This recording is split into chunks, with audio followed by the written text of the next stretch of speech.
ಎಲ್ಲರಿಗೂ ನಮಸ್ಕಾರ. ನಾನು ಗಣೇಶ್ ಪಾಟೀಲ್. ಸ್ನೇಹಿತರೆ, ಇವತ್ತಿನ ಈ ಕ್ಲಾಸ್ನಲ್ಲಿ ನಾವು ದಿ ಸ್ಪೆಸಿಫಿಕ್ ರಿಲೀಫ್ ಆಕ್ಟ್ 1963ಯ ಸೆಕ್ಷನ್ 12 ಅನ್ನ ಡಿಸ್ಕಸ್ ಮಾಡೋಣ. ಈ ಸೆಕ್ಷನ್ 12 ಯಾವುದೇ ಕಾಂಟ್ರಾಕ್ಟ್ನ ನೆಸೆಸರಿ ಇರುವಂತಹ ಯಾವುದೇ ಒಂದು ಭಾಗವನ್ನ, ಅಂದ್ರೆ ಆ ಕಾಂಟ್ರಾಕ್ಟ್ ನ ಒಂದು ಪಾರ್ಟ್ ಅನ್ನ ಸ್ಪೆಸಿಫಿಕ್ ಆಗಿ ಪರ್ಫಾರ್ಮೆನ್ಸ್ ಮಾಡಬೇಕು ಮಾಡಬಾರ್ದು ಅನ್ನೋದರ ಕುರಿತು ಈ ಒಂದು ಸೆಕ್ಷನ್ ಹೇಳುತ್ತೆ. ಈ ಒಂದು ಸೆಕ್ಷನ್ 12 ನ ಸಬ್ಸೆಕ್ಷನ್ 1ರ ಪ್ರಕಾರ ಈ ಒಂದು ಸೆಕ್ಷನ್ ನಲ್ಲಿ ಕೋರ್ಟ್ ಕಾಂಟ್ರಾಕ್ಟ್ ನ ಯಾವುದೇ ಒಂದು ಪಾರ್ಟ್ ಅನ್ನ ಸ್ಪೆಸಿಫಿಕ್ ಆಗಿ ಪರ್ಫಾರ್ಮೆನ್ಸ್ ಮಾಡಬೇಕು ಅಂತೇಳಿ ಆರ್ಡರ್ ಮಾಡಬಾರ್ದು, ಡೈರೆಕ್ಟ್ ಮಾಡಬಾರ್ದು ಅಂತೇಳಿ ಈ ಸೆಕ್ಷನ್ ಹೇಳುತ್ತೆ. ಕೇವಲ ಈ ಸಬ್ಸೆಕ್ಷನ್ ಇದೆಯಲ್ಲ, ಈ ಸೆಕ್ಷನ್ಗೆ ಮಾತ್ರ ಸಂಬಂಧಪಡುತ್ತೆ.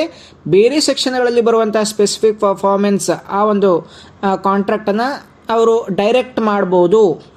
ನೆಕ್ಸ್ಟ್ ಸಬ್ಸೆಕ್ಷನ್ 2ರ ಪ್ರಕಾರ ಯಾವ ಒಂದು ಕಾಂಟ್ರಾಕ್ಟ್ನಲ್ಲಿ ಒಂದು ಪಾರ್ಟಿ ತನ್ನ ಆ ಒಂದು ಕಾಂಟ್ರಾಕ್ಟ್ನ ತನ್ನ ಪಾರ್ಟನ್ನು ಪರ್ಫಾರ್ಮ್ ಮಾಡೋದಕ್ಕೆ ಸಾಧ್ಯ ಆಗೋದಿಲ್ವೋ, ಆದರೆ ಕಾಂಟ್ರಾಕ್ಟ್ನ ಎಲ್ಲ ಪಾರ್ಟನ್ನು ಮುಗಿಸಿ ಯಾವುದೋ ಒಂದು ಸ್ಮಾಲ್ ಪ್ರಪೋರ್ಷನ್ ಅನ್ನ ಪರ್ಫಾರ್ಮ್ ಮಾಡಲಾರ್ದೆ ಬಿಟ್ಟಿದ್ರೆ, ಆ ಒಂದು ಪರ್ಫಾರ್ಮೆನ್ಸ್ ಮಾಡದೇ ಇರೋದಕ್ಕೆ ಕಂಪನ್ಸೇಷನ್ ಕೊಡೋದಾಗಿ ಅಡ್ಮಿಟ್ ಮಾಡಿದ್ರೆ, ಆಗ ಕೋರ್ಟ್ ಆ ಕಾಂಟ್ರಾಕ್ಟ್ನ ಪಾರ್ಟಿಗಳಿಗೆ ಆ ಕಾಂಟ್ರಾಕ್ಟ್ ಅನ್ನ ಸ್ಪೆಸಿಫಿಕ್ ಆಗಿ ಪರ್ಫಾರ್ಮೆನ್ಸ್ ಮಾಡೋದಕ್ಕೆ ಡೈರೆಕ್ಟ್ ಮಾಡಬಹುದು. ಮತ್ತು ಏನಾದರೂ ಕಾಂಟ್ರಾಕ್ಟ್ ನಲ್ಲಿ ಡೆಫಿಷಿಯನ್ಸಿ ಆಗಿದ್ರೆ ಕಂಪನ್ಸೇಷನ್ ಅನ್ನ ಅವಾರ್ಡ್ ಮಾಡಬಹುದು.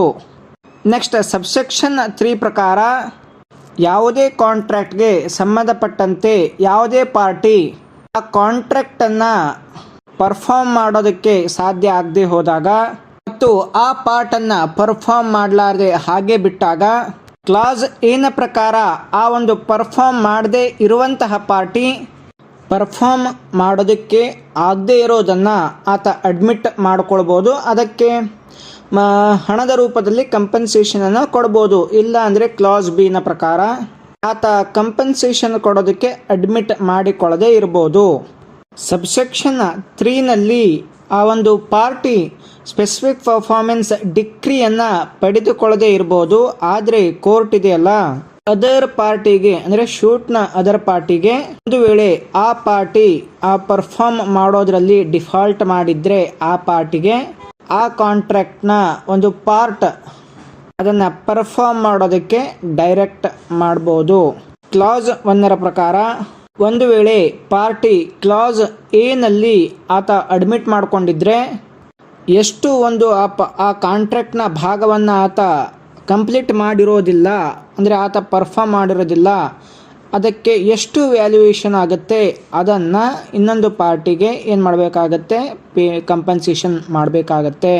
ಆಮೇಲೆ ಕ್ಲಾಸ್ 2ನ ಪ್ರಕಾರ ಕ್ಲಾಸ್ 1ನಲ್ಲಿಯೇ ಒಂದು ವೇಳೆ ಪಾರ್ಟಿ ಅಡ್ಮಿಟ್ ಮಾಡಿರಲಿಲ್ಲ ಅಂತಂದರೆ, ಅದು ಪ್ರೂವ್ ಆದಮೇಲೆ ಆತ ಎಷ್ಟು ಟೋಟಲ್ ಕನ್ಸಿಡರೇಷನ್ನ ಯಾವುದೇ ರೀತಿಯ ಅಬೇಟ್ಮೆಂಟ್ ಇರಲಾರ್ದೆ ಕಾಂಟ್ರಾಕ್ಟ್ನ ಟೋಟಲ್ ಕನ್ಸಿಡರೇಷನನ್ನು ರಿಟರ್ನ್ ಮಾಡಬೇಕಾಗತ್ತೆ.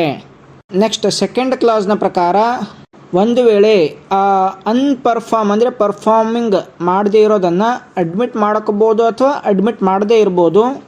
ಒಂದು ವೇಳೆ ತನ್ನ ಎಲ್ಲ ಕ್ಲೇಮ್ಸನ್ನು ಕಾಂಟ್ರಾಕ್ಟ್ ಪರ್ಫಾರ್ಮ್ ಮಾಡೋದನ್ನು ಮತ್ತು ಕಂಪನ್ಸೇಷನ್ ಮೇಲೆ ಇರುವಂತಹ ಹಕ್ಕನ್ನು ರೆಲಿಂಕ್ವಿಶ್ ಮಾಡಿದ್ದೇ ಆದರೆ, ಅದು ಡೆಫಿಷಿಯನ್ಸಿ ಬಗ್ಗೆ ಆಗಿರ್ಬೋದು ಅಥವಾ ಲಾಸ್ ಆಗಿರ್ಬೋದು ಅಥವಾ ಡ್ಯಾಮೇಜ್ ಕೂಡ ಆಗಿರ್ಬೋದು.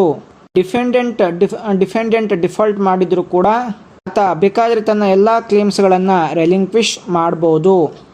ಸಬ್ಸೆಕ್ಷನ್ 4ನ ಪ್ರಕಾರ ಕಾಂಟ್ರಾಕ್ಟ್ನ ಯಾವುದೇ ಒಂದು ಪಾರ್ಟನ್ನು ಸ್ಪೆಸಿಫಿಕ್ ಆಗಿ ಪರ್ಫಾರ್ಮೆನ್ಸ್ ಮಾಡಬೇಕಾದಂತಹ ಪರಿಸ್ಥಿತಿ ಇರುತ್ತೆ. ಆ ಒಂದು ಪಾರ್ಟ್ ಸಪ್ರೇಟ್ ಆಗಿರುತ್ತೆ ಮತ್ತು ಇನ್ನೊಂದು ಪಾರ್ಟ್, ಅದೇ ಒಂದು ಕಾಂಟ್ರಾಕ್ಟ್ನ ಇನ್ನೊಂದು ಪಾರ್ಟ್ ಅದನ್ನು ಕಂಪಲ್ಸರಿಯಾಗಿ ಸ್ಪೆಸಿಫಿಕ್ ಆಗಿ ಪರ್ಫಾರ್ಮೆನ್ಸ್ ಮಾಡಬೇಕು ಅಂತೇಳಿ ಇರೋದಿಲ್ಲ. ಇಂತಹ ಸಂದರ್ಭದಲ್ಲೂ ಕೂಡ ಯಾವ ಪಾರ್ಟ್ ಸ್ಪೆಸಿಫಿಕ್ ಆಗಿ ಪರ್ಫಾರ್ಮೆನ್ಸ್ ಮಾಡಬೇಕಂತಿರುತ್ತೋ ಆ ಒಂದು ಪಾರ್ಟನ್ನು ಸ್ಪೆಸಿಫಿಕ್ ಆಗಿ ಪರ್ಫಾರ್ಮೆನ್ಸ್ ಮಾಡೋದಕ್ಕೆ ಕೋರ್ಟ್ ಡೈರೆಕ್ಟ್ ಮಾಡುತ್ತೆ. ಸ್ನೇಹಿತರೆ, ಇದು ಸೆಕ್ಷನ್ 12. ನೆಕ್ಸ್ಟ್ ಒಂದು ಕ್ಲಾಸ್ನಲ್ಲಿ ಇನ್ನೊಂದು ಸೆಕ್ಷನ್ ಡಿಸ್ಕಸ್ ಮಾಡೋಣ. ಎಲ್ಲರಿಗೂ ನಮಸ್ಕಾರ.